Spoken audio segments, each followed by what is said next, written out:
Om Jananim Sharadam Devim Ramakrishnam Jagadgurum Pada Padme Tayo Shritva Pranamami Murmu.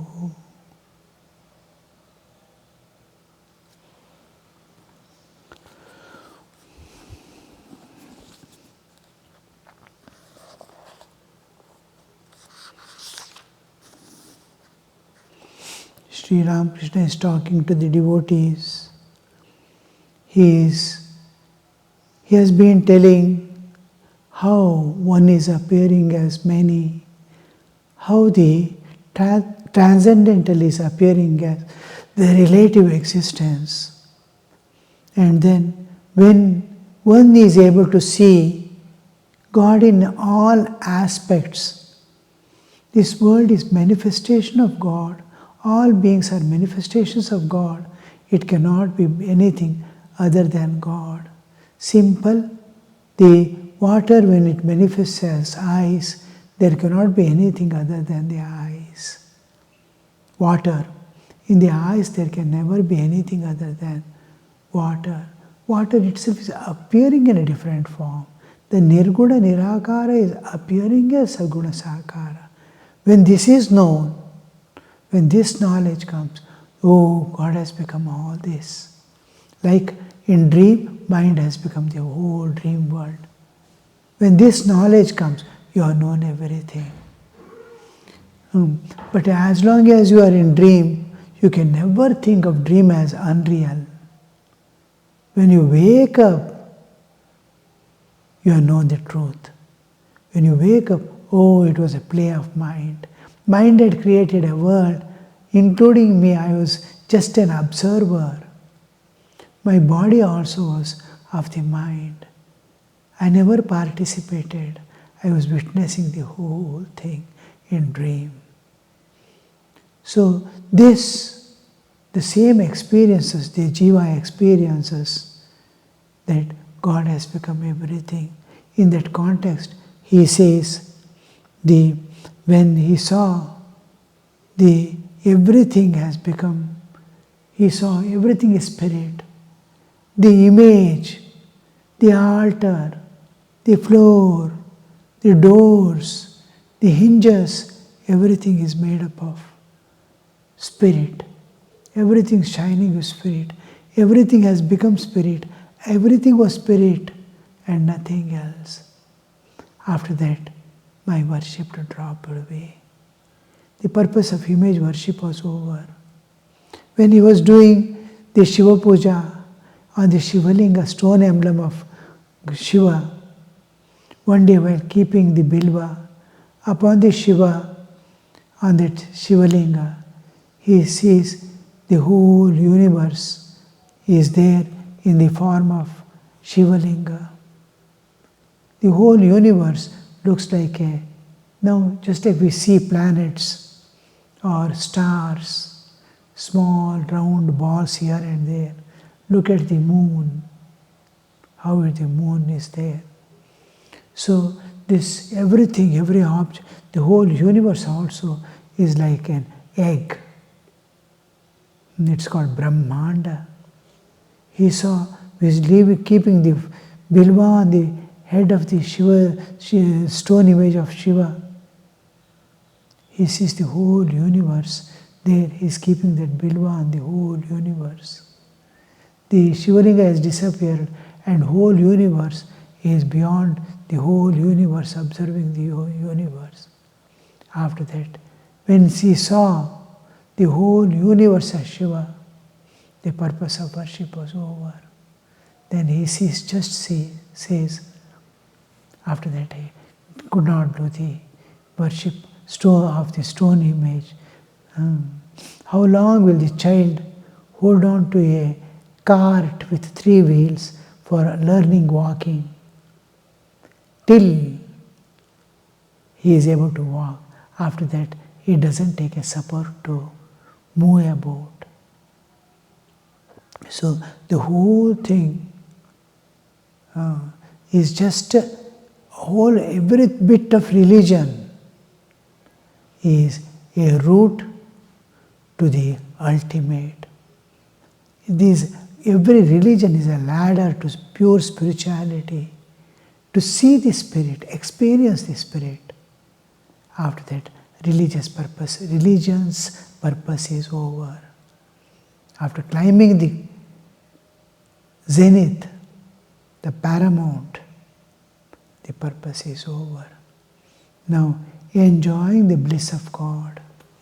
So there he says, my worship is over.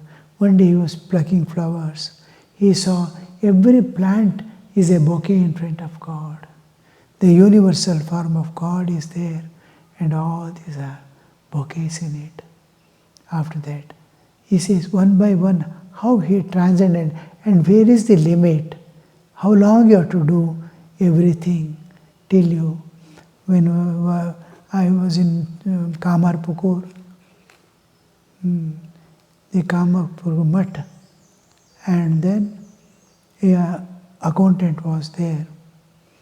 That accountant used to go for music, and he was practicing music for last 18 years. I told him, no subject anybody studies, even medical, 12 years up to lower classes, 5 years. A doctor emerges out. Within 3 years, a graduate after 12 years. 12 plus 3, 15. Medical, 12 plus 5, 17. You are finishing 18 years and entering into 19 years. What are you studying? He told, come once with me, meet my master. I went there to see him. He was like a Hanuman sitting in the front of. He's a ustad. Mastery and proficiency over music. And he, with a dhoti, wearing in typical Bengali costumes, he came, bowed down, sat at the feet. An aged person, must be in his 60s, 70s, 70s, 80s almost. With what humility he is sitting. He fed me with sweets and milk. I asked him, will you sing a bhajan? He said, for tuning the instruments, these people will take at least 1 hour. Then I said, I have to go for Aarti. I had come about 60 kilometers away from the mutt to see him. And then he said, yes, because you have to go now, I will sing a bhajan. He took the harmonium, that itself was his Shruti box, and he began, and while singing, one by one, dropped away. The harmonium stopped, his singing is going on, and whole thing has dropped away. He is in a different world, experiencing the presence of the divine. On whom he is singing, that he is experiencing in his friend. Then slowly he came down. Somebody brought and gave a cup of water.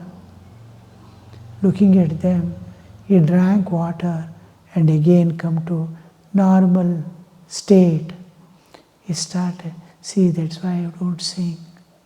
It becomes difficult for me to come back to this world of dualities.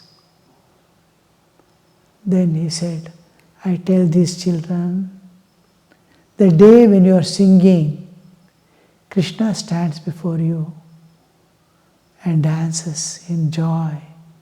Your purpose of music is over. You need not study anymore. When you play tabla, when Nataraja dances in front of you, the purpose is over, your education is over.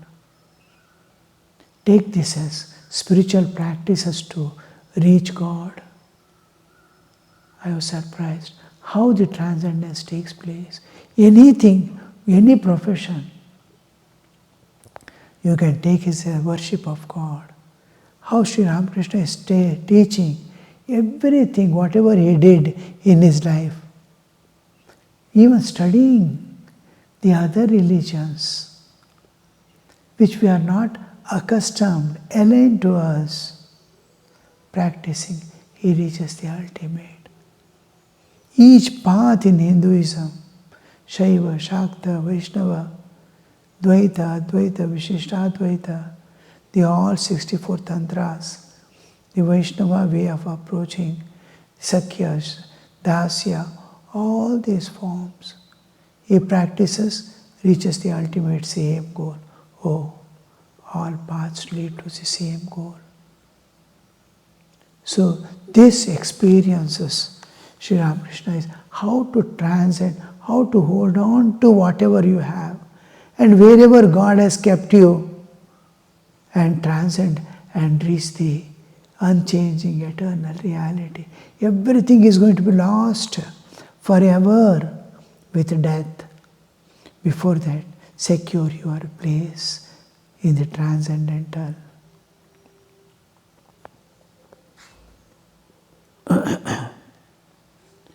Trailokya, how beautiful is God's creation, Master.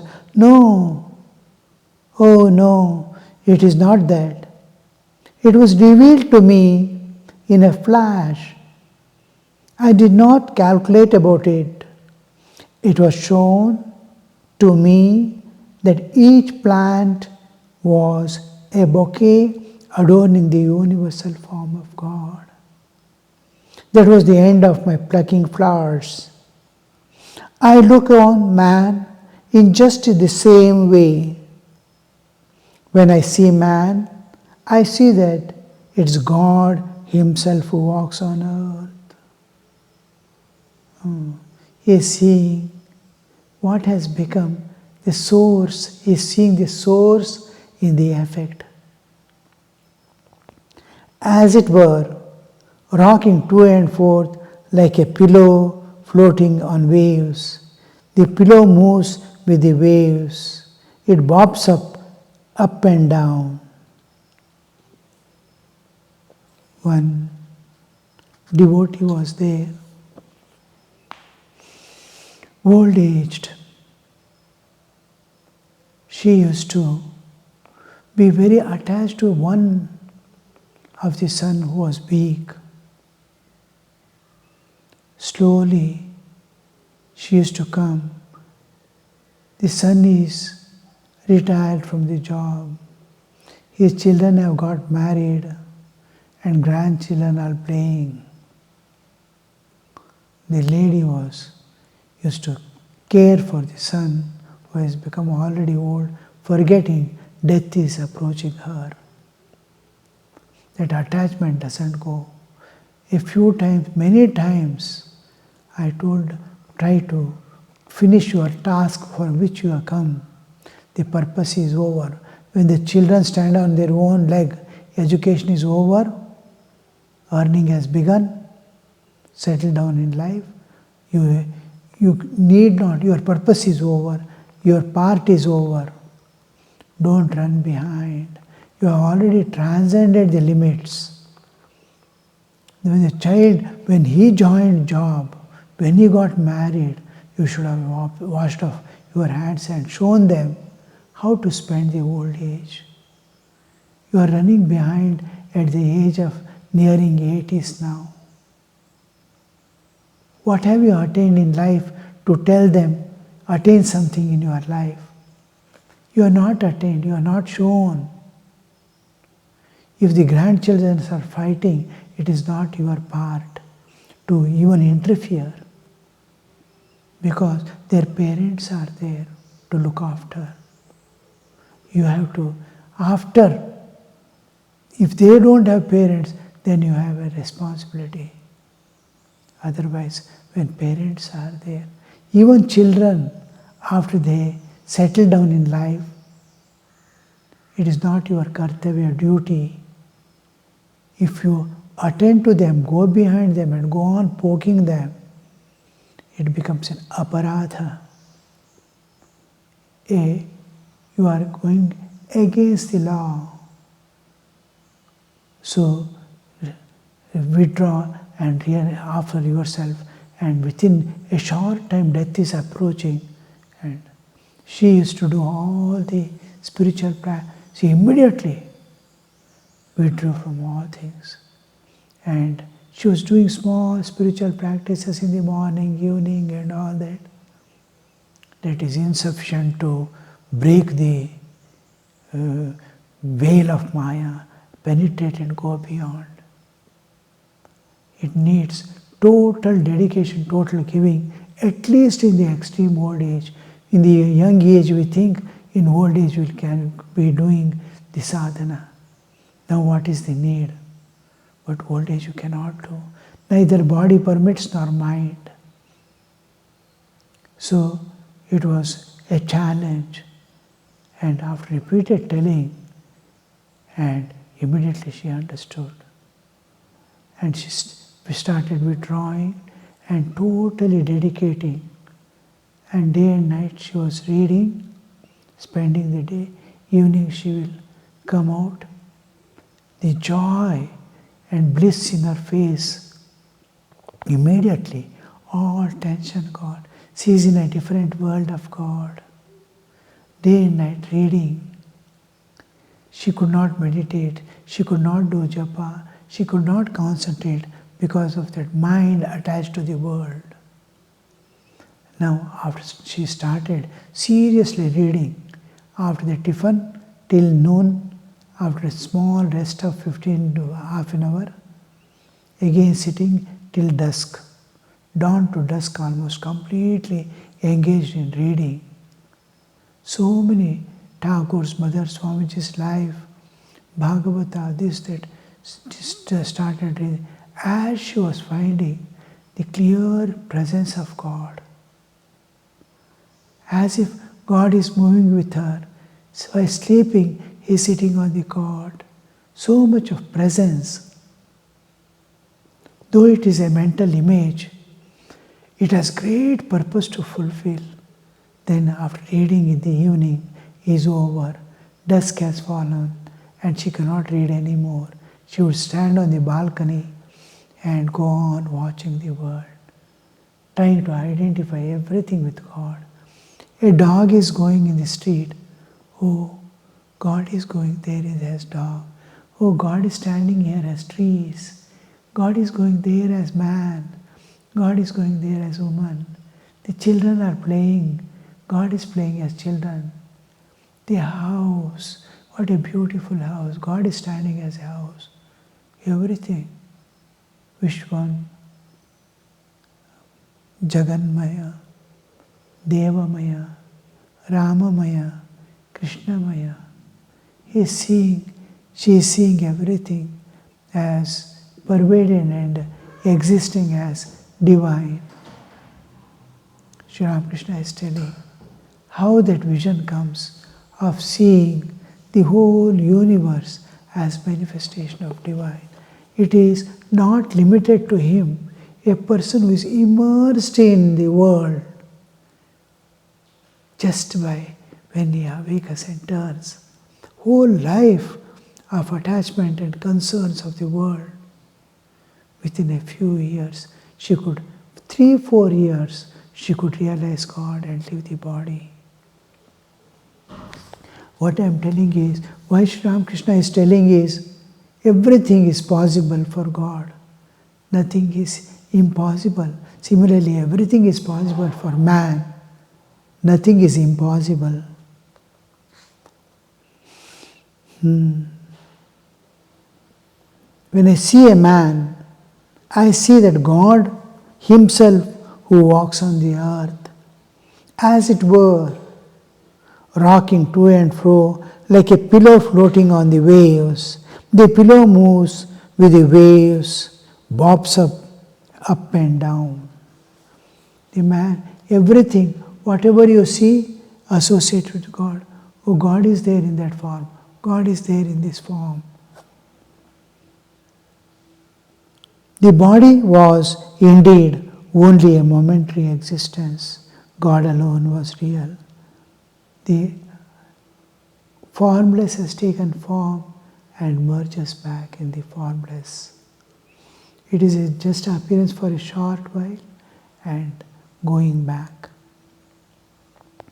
Water has become ice for a short while, turns back into water and starts becoming one with the source. Now the body exists, now it does not. Years ago, when I had been suffering terribly from indigestion, Hriday said to me, "Do ask the mother to cure you. I felt ashamed to speak to her about my illness. I said to her, "Mother, I saw a skeleton in the Asiatic Society Museum. It was pieced together with wires into a human form. Oh Mother, please keep my body together a little like that so that I may sing thy names and glories." Why this desire to live? After Ravana's death, Rama and Lakshmana entered his capital and saw Nikasha, his old mother, running away. Lakshmana was surprised at this and said to Rama, "All her children are dead, but still life attracts her so much." Rama called Nikasha to his side and said, "Don't be afraid. Why are you running away?" She replied, "Rama, it was not fear that made me to flee from you. I have been able to see thee, all these wondrous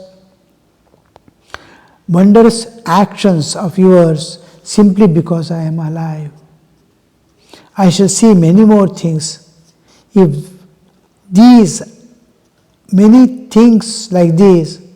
if I continue to live.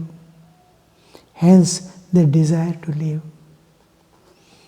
Without desire, the body cannot live." Smiling, I had one or two desires. I pray to Divine Mother, "O Mother, give me the company of those who have renounced woman and gold." I said further, "I should like to enjoy the society of thy jnanis and bhaktas.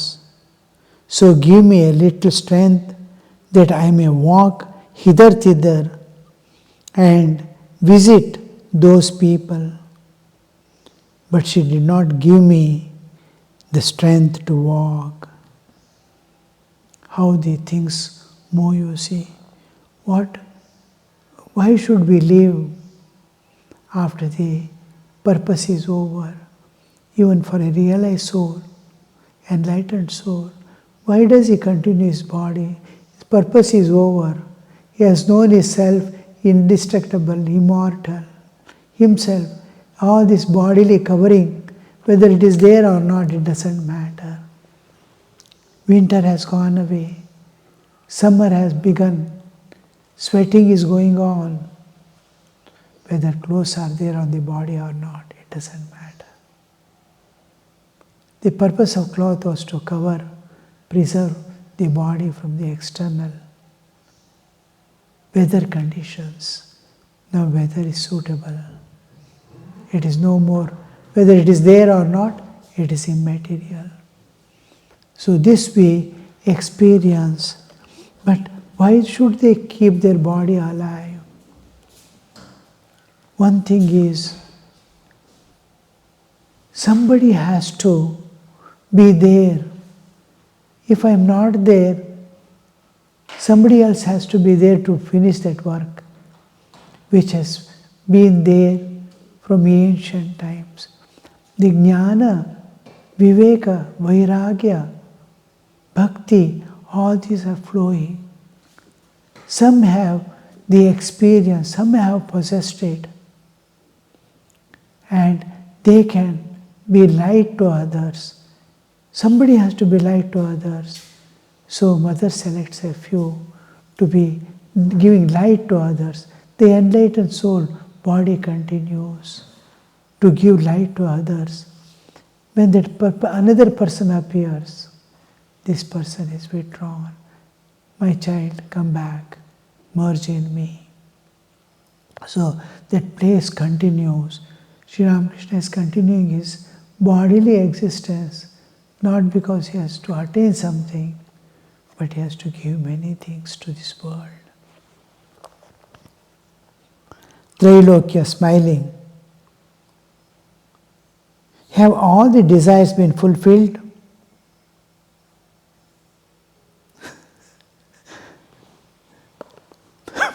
Just like Master is the disciple. He's just smiling, he's telling, I have one or two desires to be with Jnanis and Bhaktas. And all these desires are fulfilled. And before that, Master says, I prayed to her to keep this and give me that company of Jnanis. He says, she did not give me that strength to be with them. That is, you see, when the Bhaktas and Jnanis, when they say, when we are all Bhaktas, but Bhaktas who have attained Bhaktas are entirely different. They are yogi. When we use the term yogi, a practitioner also is called yogi. One who has attained is also called yogi. When we say bhakta, one who has attained God also is bhakta. One who is cultivating bhakti is also called bhakta. When we say jnani, one who has viveka vairagya is also called jnani, who is practicing it. One who has attained God also is called jnani. So he wanted the company of those bhaktas and jnanis. Trailokya is asking, have you all these desires been fulfilled? Master smiling, no. There are a few left over. All love. Om Shanti Shanti Shanti Hari Om Tat Sat Shri Ramakrishna Arpanamastu.